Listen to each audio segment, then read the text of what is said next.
नमस्कार। Political page पर आप सभी लोगों का स्वागत है।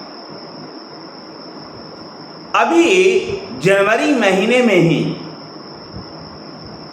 बांग्लादेश में लोकतांत्रिक चुनाव हुआ था, संसदीय चुनाव हुआ था।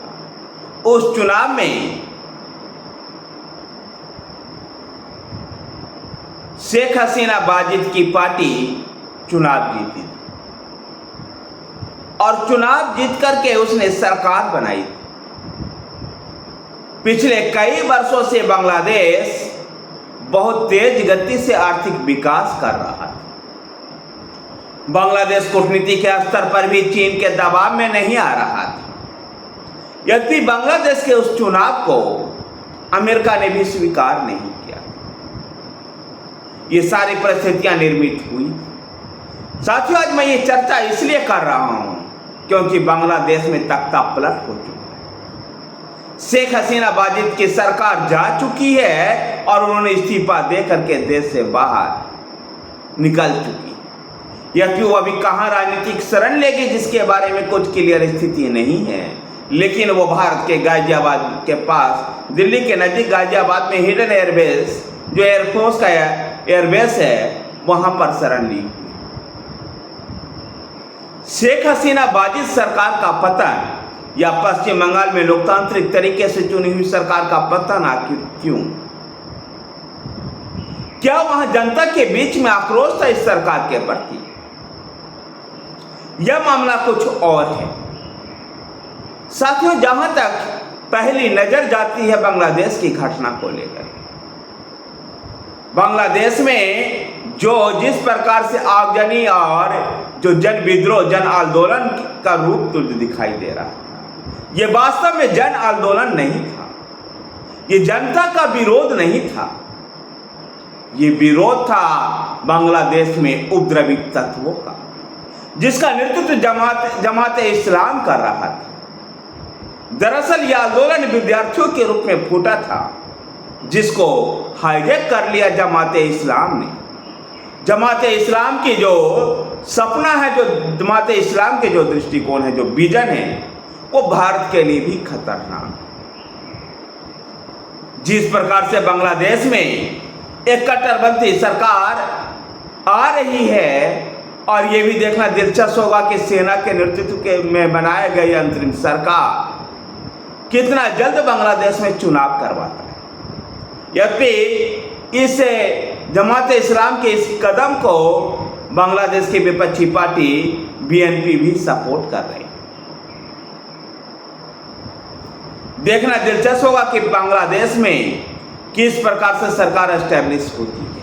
लेकिन उससे पहले एक सवाल ये उत्पन्न होता है कि अगर ये जन आंदोलन था तो वहां पर हिंदू लोगों को क्यों टारगेट किया गया? हिंदू मंदिरों को क्यों तोड़ा गया? भारत और बांग्लादेश के मजबूत सांस्कृतिक संबंधों को दर्शाने वाले इंदिरा गांधी जैसे जो संस्थान थे उस पर हमला क्यों किया? बंगबंधु शेख मुजीबुर रहमान की मूर्तियां क्यों तोड़ी गई? ये सवाल ऐसे इशारा करती है कि बांग्लादेश में ये जनता का आंदोलन नहीं था, ये जन विद्रोह नहीं था, बल्कि उपद्रवी तत्वों का, जमात इस्लाम का एक सोची समझी रणनीति थी। इसको लेकर के एक व्यापक असर बांग्लादेश में हो सकता है। करोड़ों हिंदू लोग बांग्लादेश में संकट में हैं। यद्यपि भारत हिंदू शरणार्थियों के लिए दिल खोल करके समर्थन में है, लेकिन फिर भी एक चुनौती है जो पूरे दक्षिण एशिया की एक चुनौती को दर्शाता है। किसी समय काबुल में 1/3 हिंदू थे, लाहौर कराची की स्थिति ऐसी थी, ढाका सिलहट की स्थिति ऐसी थी, लेकिन आज आखिर इन देशों में हिंदुओं का ऐसी दुर्दशा क्यों? ये भी एक सोचने पर एक सवाल विवश करता है। बांग्लादेश की जो स्थिति हुई है, इसमें मोहम्मद यूनिस की भूमिका और खालिदा जिया की भूमिका को भी देखना होगा कि उन लोगों की भूमिका क्या रही। बांग्लादेश में जिस प्रकार की राजनीतिक घटनाक्रम हुआ है, जो कदापि उचित नहीं है। सवाल उत्पन्न होता है कि आखिर ऐसी घटना क्यों हुई बांग्लादेश में, जब बांग्लादेश में तेज आर्थिक गति से विकास हुआ। लेकिन एक सवाल कहीं ना कहीं ये उत्पन्न होता है कि बांग्लादेश के उस विकास में बेरोजगारी एक बड़ा मुद्दा था।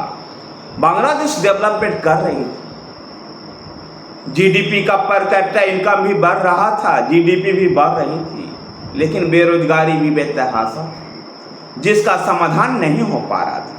और युवाओं ने इसी मुद्दे को लेकर आंदोलन किया, जिसको बाद में जमात इस्लाम ने इसको हाईजैक कर लिया। फिलहाल बांग्लादेश का सवाल, बांग्लादेश में आखिर ऐसा क्यों हुआ, इस पर विस्तृत विवरण मैं अगले वीडियो में आपको आने वाले कुछ दिनों में एक वीडियो बना करके दूंगा कि बांग्लादेश में आखिर ऐसी स्थितियां निर्मित क्यों हुई। लेकिन फिलहाल बांग्लादेश के इस सवाल को लेकर के भारत के लिए जो स्थितियां हैं, भारत को इस समय जहां शेख हसीना बाजिद को भी सुरक्षा देनी है, उनको भी राजनीतिक शरण देने के लिए सोचना होगा। तो बांग्लादेश में बनने वाली नई सरकार के साथ भी समन्वय स्थापित करना होगा। हिंदू शरणार्थियों के लिए भी भारत को चिंता व्यक्त करनी होगी। इसके साथ साथ भारत के डिप्लोमेटिक लेवल पर एक बड़ी चुनौती होगी कि भारत के सभी पड़ोसी देशों में अशांति का माहौल है। अफगानिस्तान में कट्टरपंथी शासन स्थापित हो चुका है, पाकिस्तान का भी हाल यही है, और अब बांग्लादेश में भी ऐसी ही चुनौती। ऐसे में भारत को अपनी सीमा पर भी चिंता व्यक्त करनी होगी और सीमा सुरक्षा को भी और मजबूत बनाना होगा। भारत के लिए ये नई चुनौती बनकर बांग्लादेश उभरा है।